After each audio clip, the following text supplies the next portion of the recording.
창세기 창조기사의 말씀을 저희가 계속 나누고 있습니다. 혹시 지난주 저희가 나눴던 말씀 기억하시는지 모르겠어요. 모세가 이 창세기를 통해서 하나님은 어떤 분이신가 이스라엘 백성들에게 계속해서 얘기해 주려고 합니다. 모세가 자기 생각으로 쓴 것이 아니라 하나님께서 성령의 영감을 통해서 하나님의 마음을 주셨기 때문에 모세의 마음이 하나님의 마음이었다라고 생각해야 할 것입니다. 하나님께서 자신을 이스라엘 백성들에게 계시해 주시기를 원하셨던 것입니다.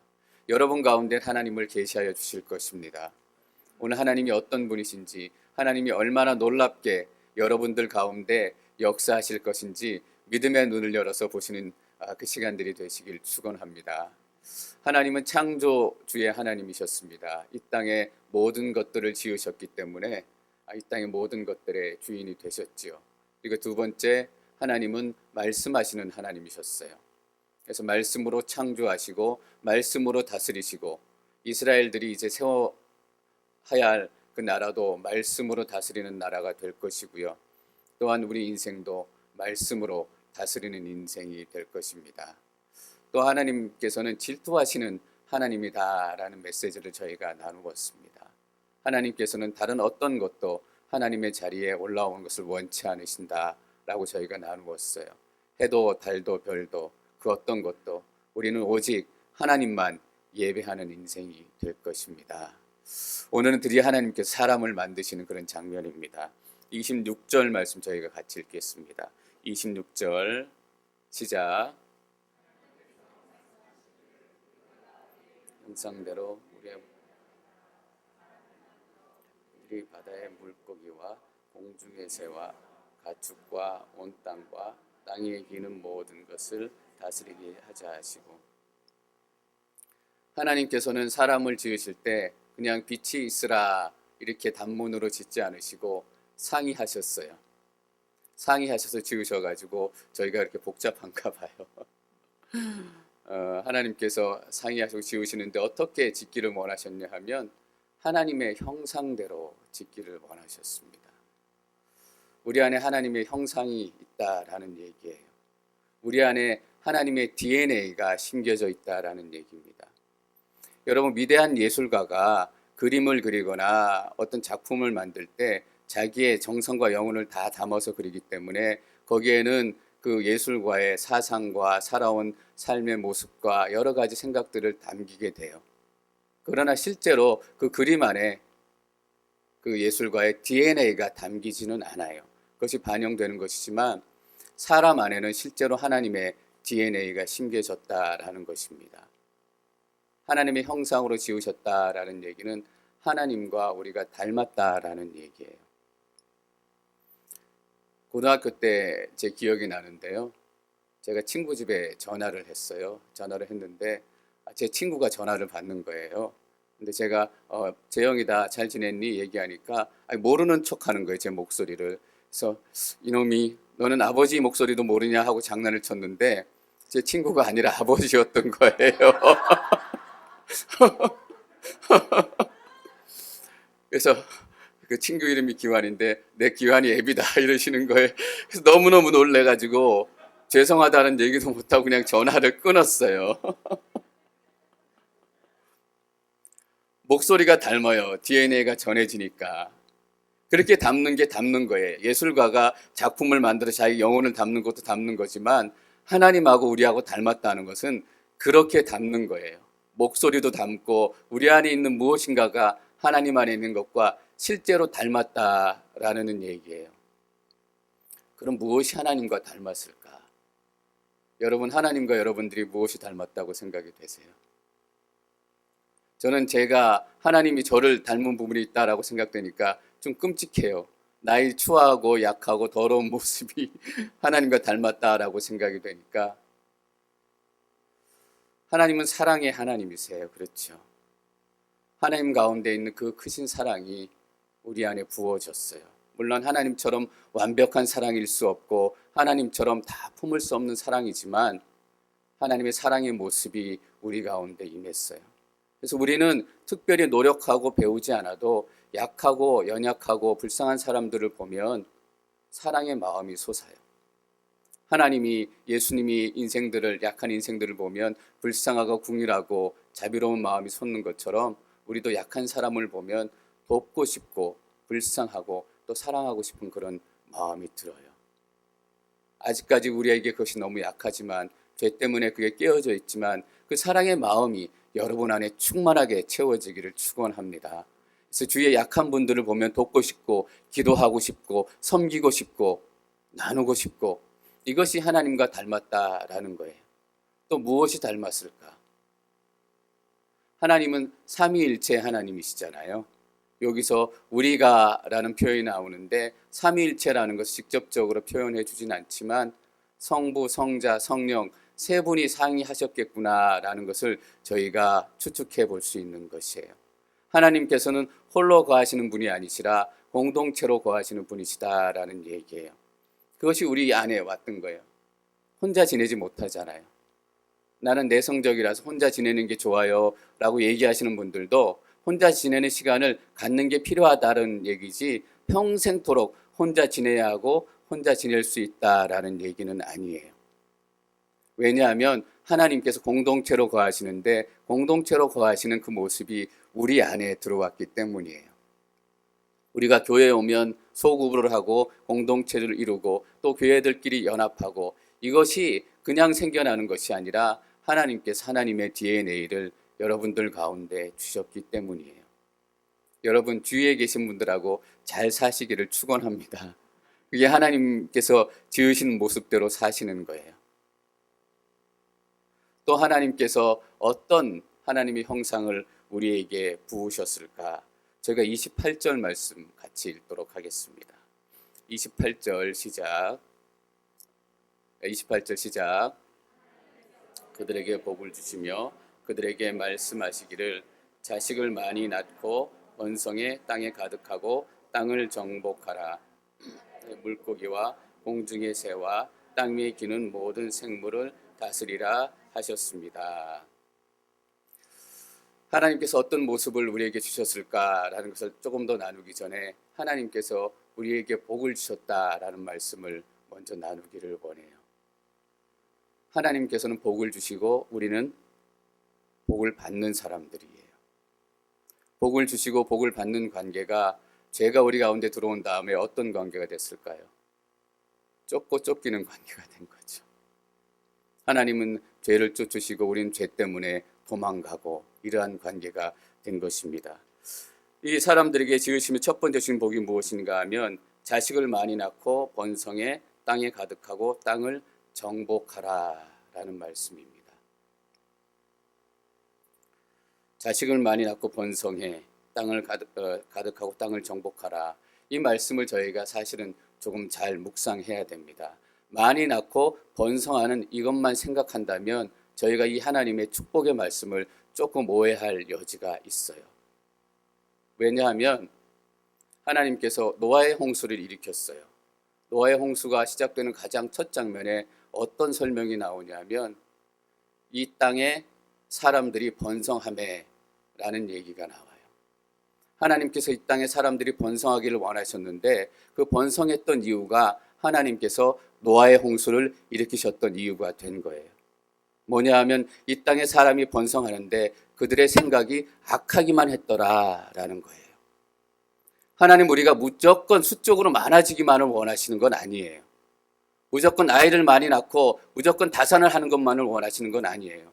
그렇다고 얘기하면 이 땅에 사람들이 번성하기 시작했을 때 하나님의 복이 이루어졌기 때문에 노아의 홍수로 심판하실 필요가 없었던 거예요.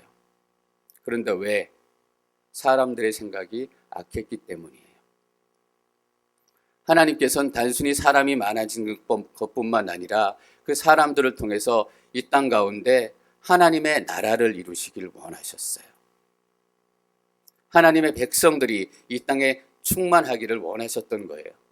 그냥 번성하는 것만이 하나님의 복의 진짜라면 이 땅 가운데 지금 현 나라들 가운데 하나님의 복을 가장 잘 누리고 있는 나라가 중국일 거예요. 왜냐하면 제일 인구가 많으니까. 그러나 그렇지 않아요. 하나님은 우리가 번성해서 하나님의 나라를 이 땅 가운데 이루어 가기를 원하셨다라는 거예요. 근데 과연 우리가 그렇게 살고 있는가?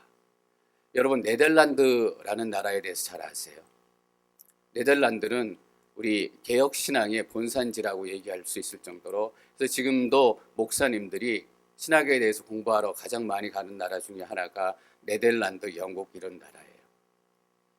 근데 네덜란드에 이슬람 인구가 얼마나 많아졌는지 지금 신생아가 태어나잖아요. 2명 중에 1명이 이슬람이래요.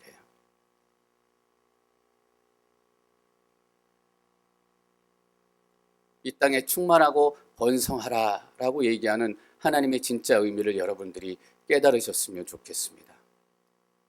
우리가 영적인 재생산을 하기를 원하시는 거예요. 단순히 자녀만 많이 낳는 것이 아니라 영적인 재생산을 통해서 하나님의 백성들이 이 땅에 충만하게 하나님의 나라를 이루어가는 것, 하나님께서 그 복을 이스라엘 백성들에게 주시기를 원하셨던 거죠.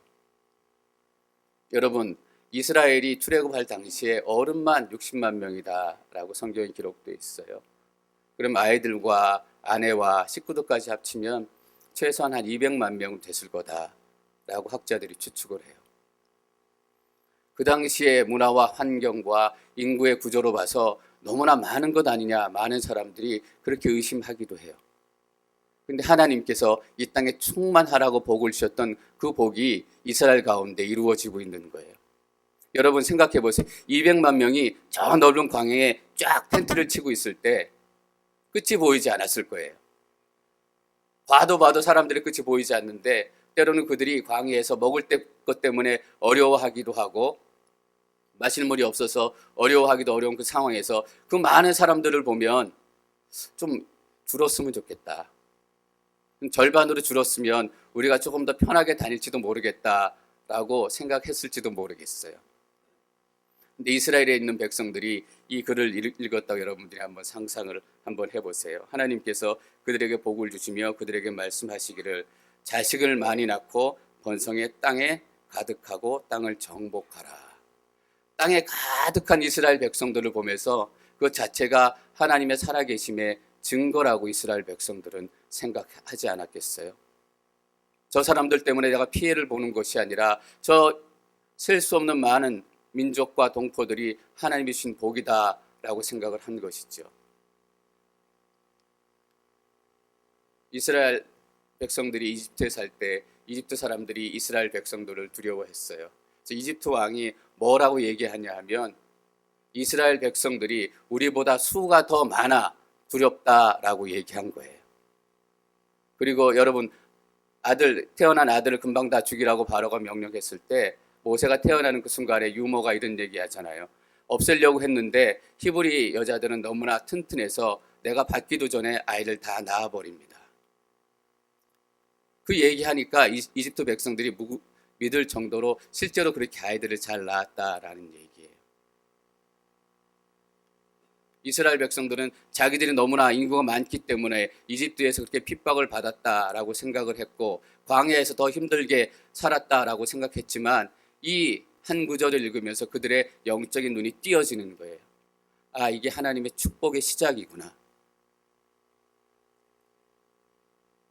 여러분 가운데 이것 때문에 불편하고 이것 때문에 내 삶이 제대로 이루어지지 않고 이것 때문에 손해본다라는 것들이 혹시 있으실지 모르겠어요. 나는 성격이 내성적이어서 하고 싶은 일이 더 많은데 할 수 없다.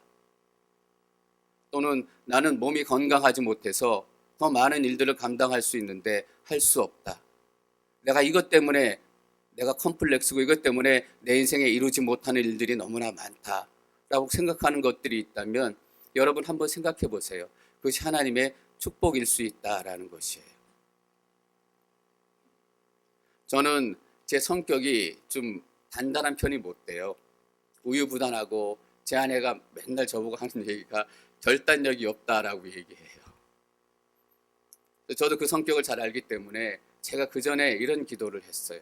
하나님, 저는 결단력도 약하고 어떤 일을 추진해가는 추진력도 약하고 제 힘으로서는 그런 것도 이루기 어렵습니다.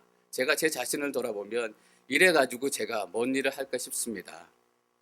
그래서 이런 기도를 시작했어요.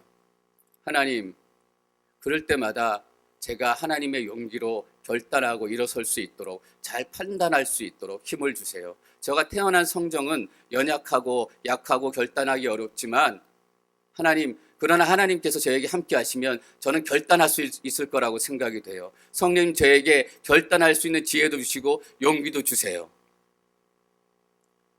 제가 강하고 결단력이 아주 강한 사람이었다면 그런 기도를 하지 않았을 거예요. 근데 제가 그렇게 기도하고 나니까 어떤 일이 생겨지냐 하면 제가 결단력이 강해지고 제가 추진력이 좋아지고 그런 사람이 되는 건 아니에요. 그런데 결단해야 될 시점에, 무엇인가 추진해야 될 시점에 하나님께서 그 기도를 생각나게 하세요. 아, 내가 그렇게 기도했지. 내가 결단하기 어려울 때, 밀고 나가기 어려울 때 도와달라고 내가 기도했었지. 그 기도가 딱 생각나게 하는 거예요. 저는 제 마음 가운데 그게 저절로 생각나게 됐다라고 생각하지 않아요. 성령님께서 그 기도를 생각나게 하신 거예요. 그러니까 하나님께서 나와 함께 하신다라는 것을 내가 다시 한번 믿고 결단을 하게 되더라고요. 근데 그전에는 두려워서 결단하지 못했던 것, 그 기도가 생각나서 결단하기 시작하니까 하나님께서 내 삶 가운데 이렇게 역사하시네 라는 것을 경험하게 돼요. 그전엔 두려워서 결단하지 못했기 때문에 하나님의 놀라운 은혜를 경험하지 못했는데 그 기도가 생각나니까 결단하고 내가 경험하지 못할 새로운 일들과 은혜를 경험하게 되더라고요. 제가 한국에서 직장 다니다가 미국으로 신학 공부하러 오게 됐잖아요. 직장 다니다가 신학 공부한다는 결단 자체도 쉽지 않은 것이지만 가족들을 데리고 아무것도 모르는 그냥 미국으로 신학 공부한다 오러 온다는 자체가 참 두렵고 걱정이 되고, 제 아내가 저보고 하는 말은 당신만 믿을게 계속 이 얘기만 하는 거예요. 근데 저는 제가 얼마나 믿지 못할 사람인지 잘 알고 있었기 때문에 하나님 어떻게 할까요? 걱정스럽고 두렵습니다 라고 기도했는데 또 그 기도가 생각이 나요. 하나님, 내가 결단하고 두려울 때, 또 추진하기 어려울 때 도와주십시오. 그래서 결단할 수 있었던 거예요. 그래서 제가 미국으로 올 수 있었고 신학 공부를 시작할 수 있었고 또 여러분들을 만날 수 있게 된 거예요. 제가 신학 공부 시작하지 않았다면, 또 미국으로 오지 않았다면 정말 크신 하나님의 은혜 제가 경험하지 못했을 거예요. 저의 그렇게 약한 부분이 제 은혜가 되고 하나님의 축복의 통로가 된 거예요. 저의 약함 때문에 제가 기도를 시작했고, 그래서 기도 때문에 저를 통해서 한 사람의 영혼이라도 하나님의 말씀을 듣고 하나님의 나라 백성이 된다면 저 놀라운 일 한 거 아니에요. 그렇잖아요. 한 사람도 전도할 수 없었던 그 사람이, 그렇게 약했던 사람이 하나님의 말씀을 전하고 그 말씀을 통해서 복음이 전해지는 삶을 산다는 것. 이스라엘 백성들에게 많다라는 것은 그런 의미였잖아요. 좀 밥만 줄어도 살만하겠다. 밥만 줄어도 이 만나 조금씩 떨어지는 거 좀 충분히 먹고 매출하게 충분히 먹겠다. 한 3분의 1만 줄이면 우리가 더 빨리빨리 가나안 땅으로 갈 수 있겠다. 여러분, 200만 명이 가나안 땅을 향해 행진한다고 생각하세요. 하루에 얼마나 갔겠어요? 그러나 정말 줄어가지고 막 뛰어가면 더 빨리 그곳에 다다랐겠지만, 그러나 그들은 하나님의 은혜를 경험하지 못했을 거라는 얘기죠. 땅에 번성하고 충만하라. 단순히 수만 많아지는 것을 의미하지 않습니다. 여러분, 영적인 재생산을 이루어내십시오. 1:1 양육도 하시고요. 복음도 전하시고 이 땅에 하나님의 백성이 충만히 이룰 수 있도록 우리가 함께 동역하기를 바랍니다. 하나님께서 또 두 번째 복을 주셨어요. 두 번째 주신 복은 뭐냐 하면, 정복하라, 바다의 물고기와 공중의 새와 땅에 기는 모든 생물을 다스리라 라는 것입니다. 앞에 생물들을 지으실 때 하나님께서 번성하라 라는 복을 함께 나누셨어요. 근데 다스리라 라는 복은 오직 사람들하고만 나누셨다고요. 하나님이 가지고 있는 가장 중요한 성품, 하나님이 가지고 있는 가장 중요한 DNA가 뭐라고 생각하세요? 다스리는 거예요. 통치하는 거예요. 이 세상을 다스리고 이 천지를 다스리고 이 천지를 통치하는 것. 앞에 여러분 16절에서 해와 달에게 밤을 다스리고 낮을 다스리라 라는 다스리다라는 표현을 썼어요. 근데 우리 번역으로는 똑같은 표현이지만 원어상으로는 다른 단어예요. 저는 모세가 일부러 구별하기 위해서 다른 단어를 썼다라고 생각해요. 사람이 다스리는 것과 해와 달이 다스리는 것은 다르기 때문이에요. 이 다스리다라는 표현은 왕이 되어서 다스린다라는 표현이거든요. 하나님께서 왕이 되어서 이 땅을 다스리시는데 우리가 왕의 대리자로서 왕의 신분으로서 이 땅을 다스리고 통치하는 것, 그것이 하나님께서 주신 복이에요. 그런데 죄가 우리 가운데 들어온 이후에 가장 처참하게 깨어진 것이 이 통치권이에요. 여러분 삶을 다스린다고 지금 생각하세요? 오히려 우리는 너무나 많은 세상의 두려움과 세상의 많은 것들에 의해서 다스림을 받고 있잖아요. 조금만 두려움들이 생겨도 여러분이 환경의 지배를 받아요. 그래서 이런 얘기도 있잖아요. 사람은 환경의 지배를 받는 동물이다. 아니에요. 사람은 환경을 지배하는 창조물로 지어졌어요. 여러분은 억누리는 환경을 두려워하지 마십시오. 여러분을 두렵게 하는 사람들의 그 말소리를 두려워하지 마십시오. 우리는 그들을 두려워하기 위해서, 그 환경을 두려워하기 위해서 만들어진 사람들이 아니에요. 환경을 다스려가야 하는 사람들이에요. 하나님께서 그게 우리에게 주신 복이기 때문이에요. 제가 이 40일 새벽 예배를 시작하면서 토요일 날 이제 식사로 섬겨주신 분들이 계신데요. 이제 볼런티어를 저희가 좀 모았으면 좋겠다라고 생각을 해서 이제 뭐 많이 수고들 하시기 때문에 토요일 날 새벽에 와서 식사 준비하는 거 쉽지 않아서 그냥 원하시는 분들이 좀 자원하셨으면 좋겠다라고 생각을 했기 때문에 여러분들한테 좀 자원하시는 분들 있으시면 섬겨주셨으면 좋겠습니다 라고 말씀을 드렸잖아요. 그래서 말씀을 드린 이후에 한 분이 이제 자원하셔서 제일 첫 주에 식사를 섬겨주셨어요. 그리고 이제 그 다음 주는 저희 교역자들이 섬겼고, 섬기면서 제가 제 아내한테 뭐라고 얘기했냐면, 첫째 주는 어떤 분이 섬겨주셨고 이번 주는 우리가 섬기면 되는데 다음 주는 누가 섬기실지 모르겠다. 아직 한 분도 신청 안 하신 것 같은데 어떻게 해야 되나, 이거 걱정되네. 제 아내 옆에서 하는 말이 이거예요. 걱정하지 마. 하나님께서 다 채워주실 거니까. 이 얘기하고 다음날 교회 오니까 벌써 신청자 리스트들이 다 짜져 있는 거잖아요. 제가 쓸데없이 걱정한 거라는 것을 깨달았어요. 하나님께서 환경을 지배하시고 우리가 환경 아래서 두려워하지 않도록 또 환경을 다스리고 지배하도록 허락하셨는데 걱정하지 않아도 될 그런 부분들을 제가 걱정하고 있는 거예요. 그래서 한 분이 더 자원해 주셔서 다 토요일 날은 채울 수 없어가지고 수요일 날 저녁에 한 끼도, 아침에 한 끼도 해 먹었잖아요. 우리는 환경을 지배해야 되는 사람입니다. 다스려야 하는 사람입니다. 이 다스린다라는 개념이 얼마나 중요한 개념인가. 저희가 2장 1절 말씀 함께 읽겠습니다. 2장 1. 그리하여 하늘과 땅과 그 안에 모든 것이 완성됐습니다. 하나님께서 진짜 왜 이 땅을 지으셨을까라는 답을 여기서 얻을 수 있어요. 그리하여 하늘과 땅과 그 안에 있는 모든 것을 지으셨다라는 얘기예요. 여러분, 저희가 집을 짓잖아요. 멋진 집을 짓는데 어떤 분이 이런 얘기하는 거 제가 들었어요. 하우스와 홈의 차이가 뭐냐라는 거예요. 여러분, 하우스하고 홈 차이 아세요 혹시? 그 안에 있는 모든 것을 지은 상태가 하우스예요. 건물을 짓고 안에 가구를 넣고 안에 필요한 물품들을 넣고 데코레이션하고 안에 있는 것들을 모든 것까지 장식하는 것까지가 하우스예요. 홈이 되려면 뭐예요? 누가 들어가서 살아야 돼요. 그래야 홈이잖아요. 근데 저희가 2장 2절 말씀 계속 읽을까? 2장 2절. 하나님께서 그 하시던 일을 일곱째 날에 다 마치셨습니다. 그리고 그 하시던 모든 일을 마치시고 일곱째 날에 쉬셨습니다. 여러분, 홈에 가면 뭐예요? 쉬어요. 하나님께서 왜 이 땅과 사람들과 모든 만물들을 지으셨는가? 이 땅을 하나님의 홈으로 만드시길 원하셨기 때문이에요. 그래서 우리는 신학적인 용어로 뭐라 그래요? 임재라고 얘기하죠. 하나님께서 우리와 함께하기를 원하셨기 때문에 이 땅을 지으시고 하나님께서 이 땅 가운데 임재하는 그 순간까지는 이 지구는 뭐였어요? 하우스였어요. 그죠?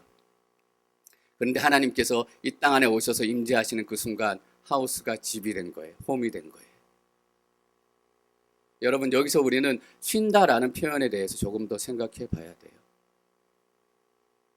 쉰다라는 것은 하나님의 임재, 하나님의 임재의 장소를 얘기해요. 제가 오늘 저의 설교 제목을 왕의 임재라고 붙인 이유도 여기 있어요. 왕이 임하기 시작하고 왕이 임재하기 시작하는 것. 우리가 다른 표현으로 뭐라고 얘기할 수 있어요? 하나님께서 통치하시기 시작하셨다라는 의미예요. 하나님께서 이 땅과 이 하늘을 왜 지으셨는가? 하나님께서 이 땅과 이 하늘 가운데 임하셔서 이 땅과 이 하늘을 통치하시기 위해서 지으신 거예요. 여러분, 안식의 진짜 의미는 뭐예요? 하나님의 통치예요. 여러분, 예수님께서 제자들과 안식일날 병자들을 고치시고 때로는 밀 이삭을 따먹기도 하시고 그때 유대인들이 왜 안식일날 이런 일을 하느냐라고 막 비난을 했을 때 예수님이 이런 말씀하신 거 기억하세요? 하나님께서 일하시니 나도 일한다라는 거예요. 하나님께서 쉬셨다라고 했는데 하나님께서 일하신다라는 말은 무엇이에요? 쉰다라는 것은 하나님께서 통치하신다라는 얘기예요. 어떤 신학자가 이런 얘기를 했어요. 하나님의 임재, 하나님의 안식은 통치다. 하나님께서 7일을 거룩하게 구별하시고 7일째 안식하셨다. 그렇다면 8일째는 무엇을 하셨을까? 8일째 통치하셨고 9일째 통치하셨고 10일째 통치하셨고 예수님께서 안식일날 일하시던 그 순간에도 통치하셨다라는 거예요. 여러분, 유대인의 안식일과 우리의 주일과는 직접적인 연관은 없어요. 유대인의 안식일은 안식일 뿐이고 우리의 주일은 주일일 뿐이에요. 같은 전통을 가지고 있는 것도 아니고 그러나 우리가 주일날 예배를 드리면서 이 안식에 대한 진짜 의미는 우리가 꼭 기억할 필요가 있어요. 주일날 일을 해야 되느냐 말아야 되느냐 이게 논쟁의 이슈가 아니에요. 뭐냐 하면 주일날도 하나님께서 우리 인생 가운데 통치자가 되시느냐가 진짜 우리가 생각해야 될 이유예요. 우리가 교회에 나와 있지만 예배하지만 하나님께서 우리 삶을 다스리고 실제 통치자가 되시지 않는다면 그 주일 예배는 주일 예배가 아니에요. 왜냐하면 하나님께서 쉬셔야 되는 날이기 때문에 하나님께서 통치하셔야 되는 날이기 때문에 그 통치가 이루어지지 않는 어떤 순간도 주일이라고 얘기할 수도 없고 안식일이다라고 얘기할 수 없어요.